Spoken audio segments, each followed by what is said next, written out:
Il y a des prières de selfie.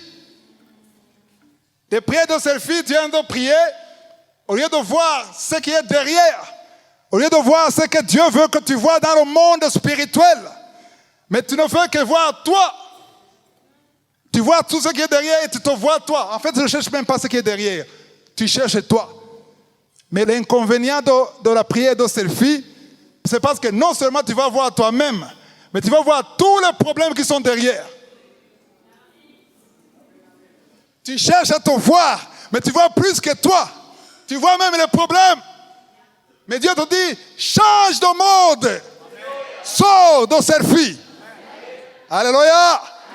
Je veux montrer que la selfie est parfois nécessaire.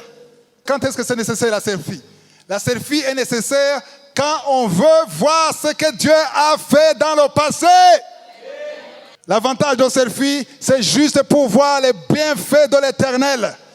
Dans Psaume chapitre 103, verset 2, Amen, on dit, n'oublie pas. Amen. N'oublie pas. Il ne faut jamais oublier les bienfaits de l'Éternel. Il n'y a personne ici qui peut dire que Dieu n'a rien fait dans sa vie. Amen. Donc, quand tu vas dans le mode selfie, c'est juste pour voir ce que Dieu a fait dans le passé. Alléluia. Tu as une montagne de dettes. Tu as une montagne de problèmes. Tu as une maladie incurable. Change de mode. Ne regarde pas ça. Regarde ce qui est dans le monde invisible. Parce que nous ne marchons pas selon ce que nous voyons. On ne marche pas par la vue. 2 Corinthiens 5, 7. On marche par quoi? Par la foi. Alléluia. Si tu veux marcher par la foi, il faut changer de mode.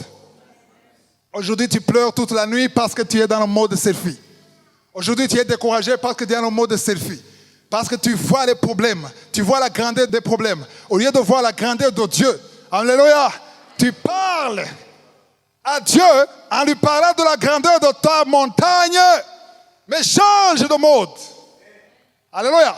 Quand tu changes de mode, tu parles à la montagne de la grandeur de Dieu.